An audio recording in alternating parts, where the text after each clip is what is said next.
So this is the old fire pit, and that's what I'm gonna take out. I'm gonna start removing it, and I'm also gonna use, let me show you.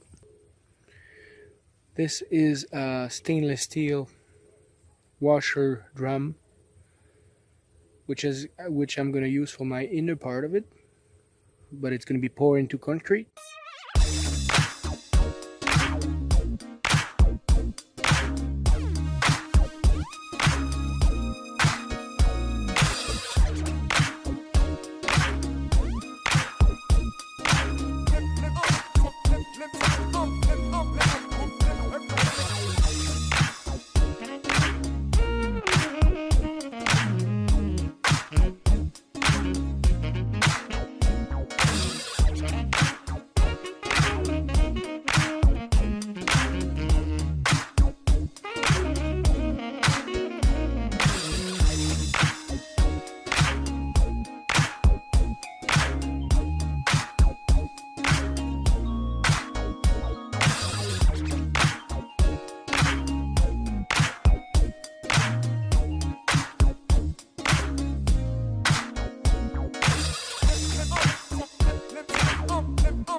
This week we keep on making our fire pit, and here is how we started making the forms for the fire pit itself. To make the form, we used 12 pieces of plywood 1/4 inch that are glued in together to make a polygon as per the previous explanation. Here we are gluing it down together and using strap to hold it in place. Once the straps are tightened, this thing is rock solid. We also use some glue for the seams to hold it in place temporarily while the straps were not in place. Second thing we needed was some rocks for the actual fire pit. I used my 4-wheelers going on the road beside my house and collected rocks that were about the size of my fist. I wanted them as close to each other on size to make them as even as possible. Total cost of the rock was 0, so pretty efficient. Now we're taking the form that we built earlier, and I took a measurement inside to make a mark all around it for 4 inches, because the base of my fire pit is going to be concrete only, 4 inches thick. So here I'm putting the form in place and making sure it's leveled, so the concrete base is going to be leveled also when it's done. Whenever you make anything in concrete, buy the raw ingredients. It's a lot cheaper. Portland cement, sand, and rocks. We are mixing them 3 parts sand, 2 parts rocks, ½ inch, and 1 part Portland cement with a little bit of water. And make sure to look for the instruction to have the right consistency, and make sure everything is always going to be the same thing whenever you mix it. Once I'm done filling up the base of my forms, I make sure it's leveled and flat it down. When you make your own cement like I did in this video, you are saving a lot of money. A bag of raw cement, which is Portland cement, is about $8. A bag of sand is $5, and a bag of rocks is about $5 also. So whenever you're making it, you're basically covering the cost of 5 bags for the price of 1. Now that my base is flat and poured, I'm now gonna cut the top part of my washer drum, making the opening bigger for my fire pit itself.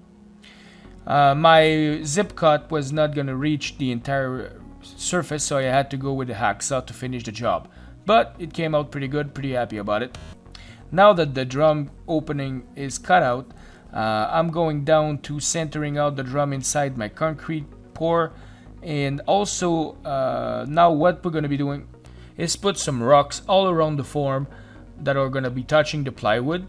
And once they're in place, we are gonna pour concrete behind it. But before we pour the concrete, we have to put some sand in the front of each rocks. That's gonna keep the concrete from oozing out and making the rocks hidden behind the concrete. The sand is here to protect the face of the rocks and make it look pretty. Before my cement is set, I'm actually cutting out the piece of steel that's used for the hinge of the spark guard. And now you see how the sand is in the front and the cement is poured. Now, once the cement is set, you go back, remove the form, and use water to spray the sand off to make the stone come out of the actual pour. This looks pretty good, and it's a pretty easy way to do it. This is today's project. It's been a week since we've poured my fireplace. We washed the rocks pretty good, but there was a lot of rain this week, so they all cleaned up pretty good. By the way, this foam here is going to be for air intake for the fire itself. I put 2 of them, one on each side, to get some air intake when I'm actually making fire, because this thing is pretty closed up. Now what we're going to do today is preparing it to put some mortar in between the stones. To do so, we used sand here to protect it from the concrete from oozing out, but even with the actual sand, there is still some concrete that has to be removed, so I can fill in the blanks with mortar in between all the stones. I'm going to be using an hammer and a chisel to remove the excess concrete, and obviously some eye protection. In today's video, there is a wild animal showing up inside my video. Obviously, it's not my dog, neither my chickens. So if you do know what the animal is, please leave me a comment in the comment section, and enjoy!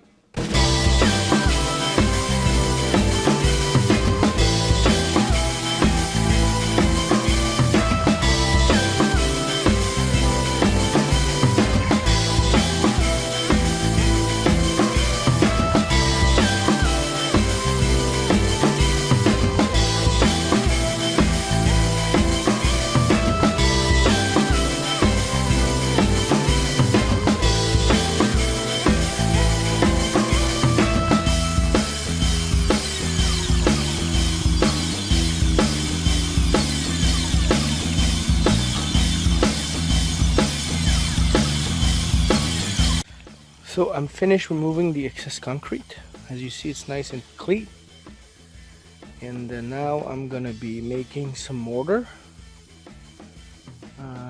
So mortar's recipe is pretty simple. 2 parts sand and 1 part Portland cement. And in this case, I don't want to make this into a paste, I want to make a dry mix, which means that I want to be able to, if I grab a handful of the mortar and I squish it in my hand, it should hold together, but if I press my finger through it, it just falls apart.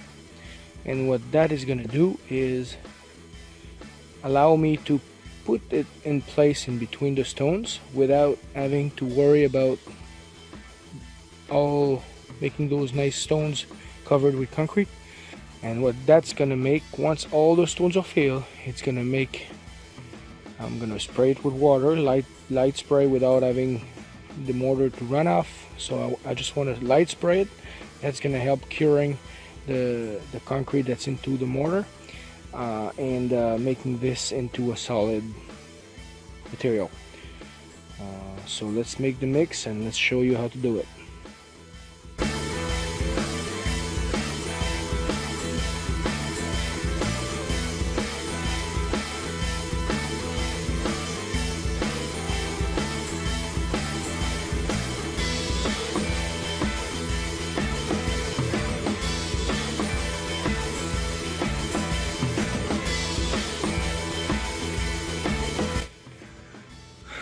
Once you remove the excess concrete in between the stones, you use water and wet the entire surface and wait that the stones are dry but the concrete in the back is still wet. So what's going to happen is the dry mix is going to pull the water out of the back towards the front, so and the stones are going to stay untouched.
Once I've put all the dry mix around the area, what you do is you use a light brush just like these.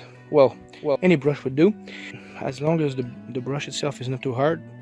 Pull the sand off and you use that to smooth it out.